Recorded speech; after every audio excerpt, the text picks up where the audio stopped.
আসসালামু আলাইকুম সবাইকে, শুভ সকাল। তো দেখতে, দেখতে অনেকদিন পার হয়ে গেল, কোথাও ঘুরতে যাই না। তো আজকে হচ্ছে আমরা পুঠিয়া রাজবাড়িতে ঘুরতে যাচ্ছি। তো সাথে আছে আমার বন্ধু সামিউল। তো আজকে বের হওয়ার কথা ছিল ৯ টায়, এখন অলরেডি ১০টা বেজে গেছে। তো ওটা কোনো ফ্যাক্ট না। তো আমরা মূলত যাচ্ছি ৪ জন, আর ২ জন ভদ্রাতে অপেক্ষা করতেছে। তো ওদেরকে নিয়ে আমরা সরাসরি চলে যাব হচ্ছে পুঠিয়ার উদ্দেশ্যে, পুঠিয়া রাজবাড়িতে। তো এতক্ষণ আপনারা সবাই সিনেমাটিক ভিউ এনজয় করতে থাকেন।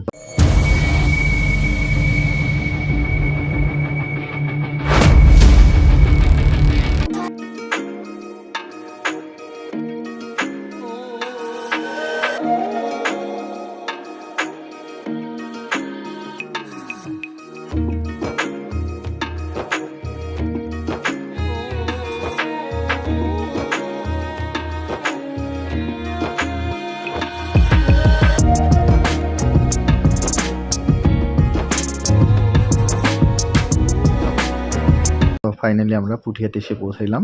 তো এখন হচ্ছে আমরা একটা ভ্যান গাড়িতে করে যাচ্ছি ৪ জন। তো ওদের ২ জনকে আমরা হাতে পাইছি।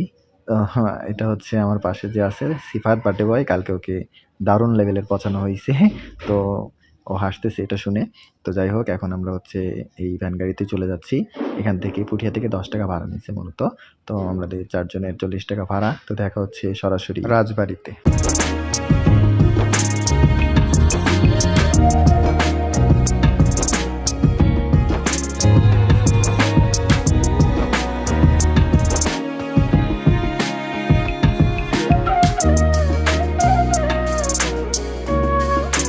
তো আমরা চলে আসলাম রাজবাড়িতে। এখন হচ্ছে আমাদের ৪ জনের টিকিট করতে হবে।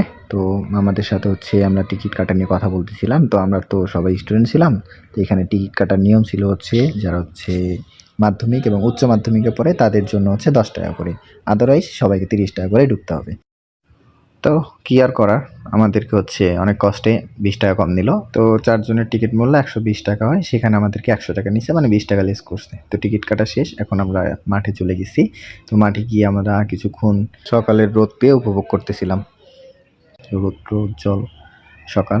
তো ঘুরতেছিলাম, ফিরতেছিলাম, বন্ধুকে বলতেছিলাম চল ঘুরে আসি, রাজবাড়িতে মিউজিয়ামে যাই। তো মিউজিয়ামে হাঁটতে হাঁটতে আপনারা হচ্ছে কিছু সিনেমাটিক ভিউ এনজয় করতে থাকেন।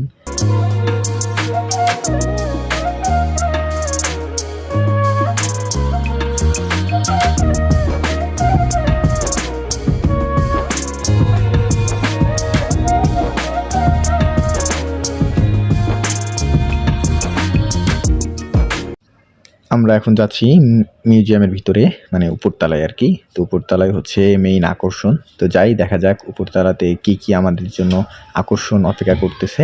তো দেখতে দেখতে আমরা সিঁড়ি বেয়ে উপরে উঠতেছি। তো আমার ক্যামেরাম্যান উপরে উঠতে পারতেছে না, তার শরীর নিয়ে চলা কঠিন, সে আবার উপরে উঠতেছে। যাই হোক, অনেক কষ্ট করে সে উপরে উঠলো। ওঠার পরে আমাদেরকে হচ্ছে মিউজিয়াম দেখাচ্ছে কি কি আছে। আসলে মিউজিয়াম বলতে এখানে শুধু ফটো ছাড়া কিচ্ছু নাই, প্রাচীন কোনো কিচ্ছু নাই, জাস্ট ফটো উঠায়া অ্যালবাম করে রাখছে, এতটুকুই।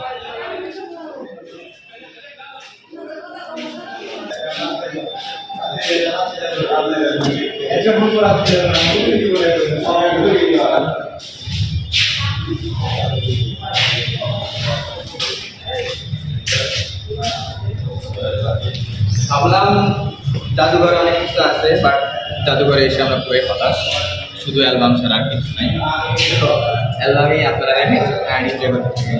জাদুঘর দেখা শেষ, এখন আমরা চলে যাইতেছি। বাট এটা হচ্ছে পঞ্চরত্ন আর ওইটা হচ্ছে নবরত্ন। তো এটাকে হচ্ছে বড় গোবিন্দ মন্দিরও বলা হয়। তো এই মন্দিরটাতে এখনো তারা হচ্ছে তাদের পূজা বা ধর্মীয় কাজ চালিয়ে যাচ্ছে। তো এইটা হচ্ছে টোটাল ভিউ মন্দিরটা। তো মন্দিরটার আশেপাশের যদি ভিউটা দেখাই, তো এর ভিউ দেখলে বোঝাই যাচ্ছে যে এটা ঠিক একদম এই রাজমহলের সামনে, এই রাজমহলের পিছনে অবস্থিত। তো এইটার হচ্ছে আশেপাশে অনেকগুলো ভাঙা বাড়ি রয়েছে। তো আমি যতদূর জানি এটা হচ্ছে ১৬০০ শতাব্দীর প্রথম দিকে এই মন্দিরটা তৈরি করা হয়েছে। তো মন্দিরটা, পুরা মন্দিরই হচ্ছে পোড়ামাটির ফলক দিয়ে তৈরি করা হয়েছে। যদি আমরা কাছ থেকে দেখাই তো দেখতে পারবেন পুরা মন্দিরটাই হচ্ছে ফলক দিয়ে তৈরি করা হয়েছে। তো এই মন্দিরটা দেখে আমাদের হচ্ছে সিরাজগঞ্জের হাটিকুমরোলে একটা মন্দির আছে, সেটার নামও নবরত্ন মন্দির, ওটা দোল মঞ্চ হিসেবে ডাকে। তো ওইটার কথা মনে পড়ে গেল, সেম এইরকম দেখতে। তো আমরা একটু সামনের দিকে যাব, সামনের দিকে গিয়ে দেখবো সামনে মন্দিরের পাশে কি আছে আর কি। তো যতদূর দেখলাম মন্দিরের পাশে ভাঙা ঘর ছাড়া আর কিচ্ছু নেই, মানে মন্দিরের পাশে সব হচ্ছে উপাসনালয় ছিল।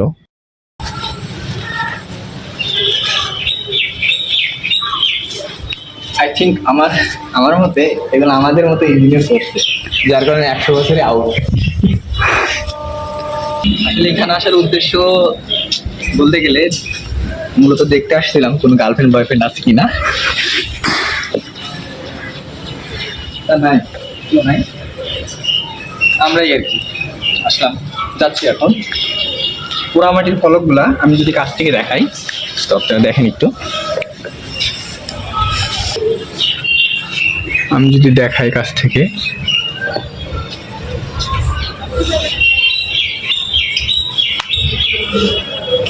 অনেক সুন্দর।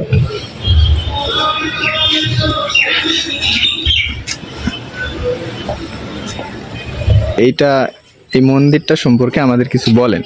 এটা আমরা সম্পূর্ণ বলতে পারি না বাবা। এটা 1616 খ্রিস্টাব্দে নির্মাণ। 407 বছর বয়স হলো এইটা। দিনাজপুর কান্তজির মন্দির, নবরত্ন, এটা পঞ্চরত্ন। তো এখন যেটা দেখতে পারতেছেন এটা মূলত হচ্ছে রানীর ঘাট, আর এই ঘাটে হচ্ছে মূলত রানী এসে গোসল করতো। তো ঘাটটা হচ্ছে নতুনভাবে সংস্করণ করে হচ্ছে খন্দকার মোশতাক আহমেদ। তো দেখতে দেখতে হচ্ছে আমরা ঘাটে চলে আসলাম। এটাই হচ্ছে সেই ঘাট যেখানে হচ্ছে গোসল করতো, বা হচ্ছে এরকম গোসলের কাজ জাতীয় যত কাজ আছে সবগুলো এখানে সারতো। তো রানীর যেহেতু একটা প্রাইভেসি বলতে কথা আছে, তো প্রাইভেসি মেনটেন করার জন্য চারদিকে উঁচু উঁচু দেওয়াল করে দেওয়া হয়েছে। আর এখন যেহেতু এগুলো ইউজ করে না, পরিত্যক্ত অবস্থায় রয়েছে, অপরিষ্কার অবস্থা। তো যাই হোক, ঘাটটা অনেক সুন্দর ছিল, অনেক ভালো লাগছে ঘাটটা। তো এখন ঘাট শেষে আমরা চলে যাব হচ্ছে রানীর মহলে। এখন যেটা দেখতে পাচ্ছেন এটা মূলত হচ্ছে রানীর মহল, যেখানে হচ্ছে অনেক গুরুত্বপূর্ণ কাজ করা হইতো।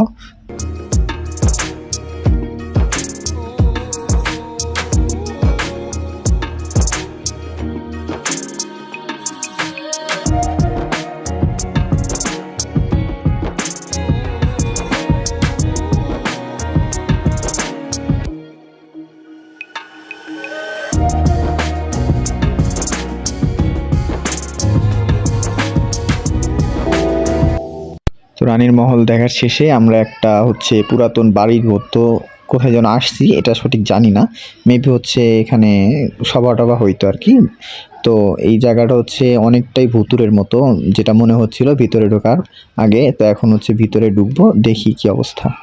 এখানে মনে হইতে পারে ভুতুরে জায়গা, প্রচুর বাজি কিস্তি অবস্থা, কি যে একটা জায়গা, ভুতুরে ভুতুরে ভাব। যাই হোক,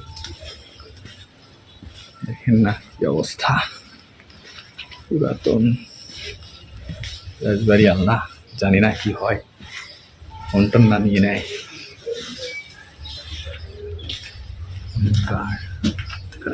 জায়গা দূরে কথা বলতে পারতেছি না।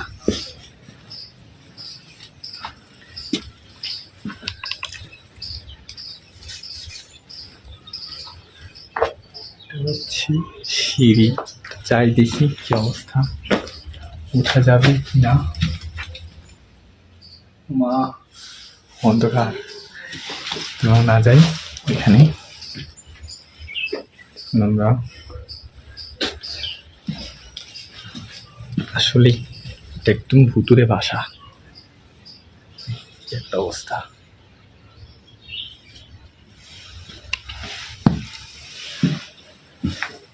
মনে হচ্ছে কোথাও অ্যাডভেঞ্চার করতে আসছি। এখন আলো দেখা যাচ্ছে, ছাদগুলো উপর থেকে ভেঙে ভেঙে গেছে।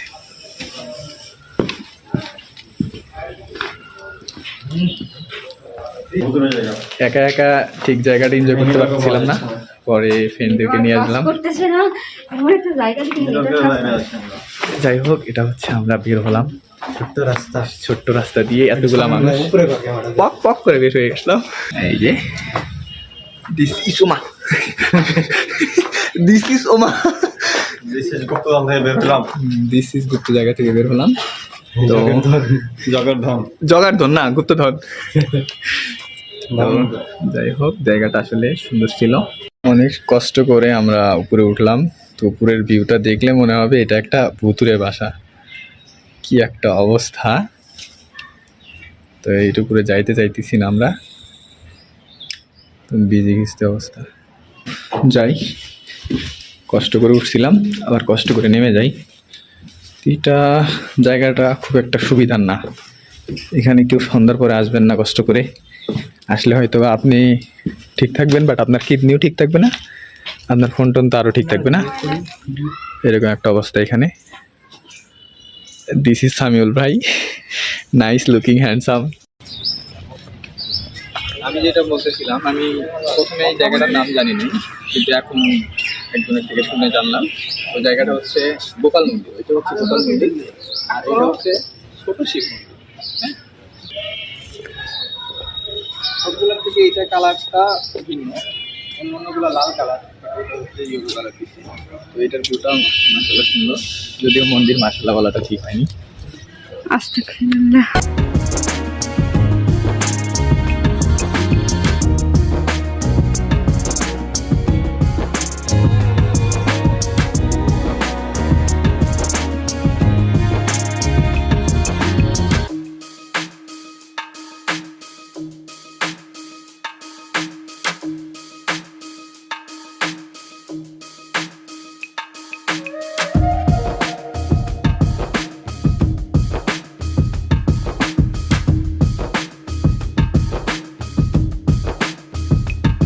তো ক্যামেরায় এখন যেটা দেখতে পারতেছেন, তো এটা হচ্ছে মূলত বড় শিব মন্দির। আমরা এতক্ষণে এটাকে খুঁজতেছিলাম, অবশেষে পাইলাম এই শিব মন্দিরটাকে। এই মন্দিরটাতে এখনও তারা হচ্ছে তাদের ধর্মীয় কার্যক্রম চালিয়ে যাচ্ছে। তো ওই জন্য আমরা হচ্ছে উঠতে পারিনি উপরে। তো এখন এর পাশেই যেই মন্দিরটা দেখতে পাবেন, সেটা হচ্ছে রথ মন্দির। আর এই রথ মন্দিরেও তাদের হচ্ছে ধর্মীয় কাজ এখনও চালু আছে। তো দেখা যাক পাশের এইটা মূলত হচ্ছে তাদের এই মন্দিরের পাশে ছোট্ট একটা মন্দির। তো এটাও দেখতে খারাপ না। তো আজকের ভিডিও এই পর্যন্তই। সবাই ভালো থাকেন, সুস্থ থাকেন। আল্লাহ।